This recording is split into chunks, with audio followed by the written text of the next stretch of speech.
Bonjour mes sœurs, ce matin nous allons méditer sur une partie de l'évangile où le Seigneur Jésus nous parle de l'avenir. Cet évangile se trouve dans Luc 21, du verset 5 jusqu'à 24. Alors, à l'avenir, Jésus annonce que le temple construit par Esdras, après son retour de l'exil, sera détruit. C'est un temple que le grand Hérode avait reconstruit, restauré et agrandi pendant 46 ans. C'était apparemment un temple magnifique et imposant que les gens admiraient car il était orné de belles pierres et d'objets apportés en offrande. Mais ce temple sera détruit en l'an 70. Par là, le Seigneur veut nous apprendre que rien n'est éternel. Il ne faut pas placer notre assurance encore une fois dans des choses terrestres, car tout passera, mais la parole de Dieu seule demeure. Notre foi est basée sur quoi? Les bénédictions de Dieu, les choses matérielles ou sur les promesses de Dieu? Jésus décrit plusieurs choses qui vont se produire et qui pourront nous alerter et nous mettre la puce à l'oreille sur la fin des temps. Des guerres et des soulèvements, des tremblements de terre dans plusieurs endroits, peste et famine, des phénomènes terrifiants et autres. Et plus encore, des persécutions des croyants à cause du nom de Jésus.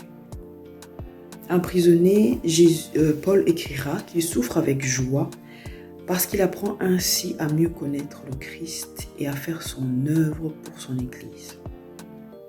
Suivre Jésus n'est pas une chose facile, car cela suppose un renoncement de soi et un abandon total à Dieu.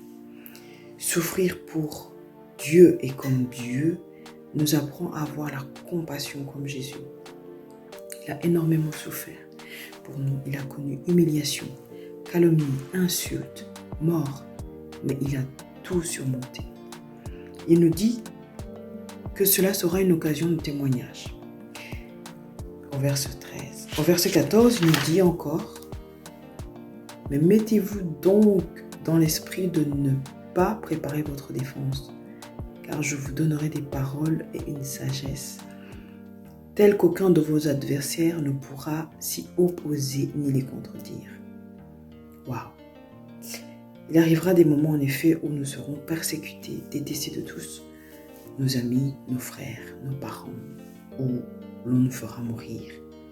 Mais nous ne devons en aucun cas préparer notre défense. Oh, combien de fois je cherche à me défendre, Seigneur. Oh, combien de fois je cherche à me justifier.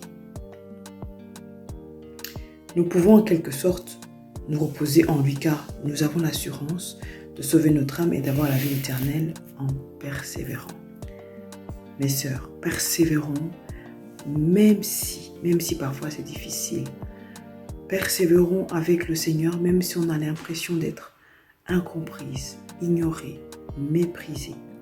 Gardons notre foi, notre assurance dans les promesses de Dieu.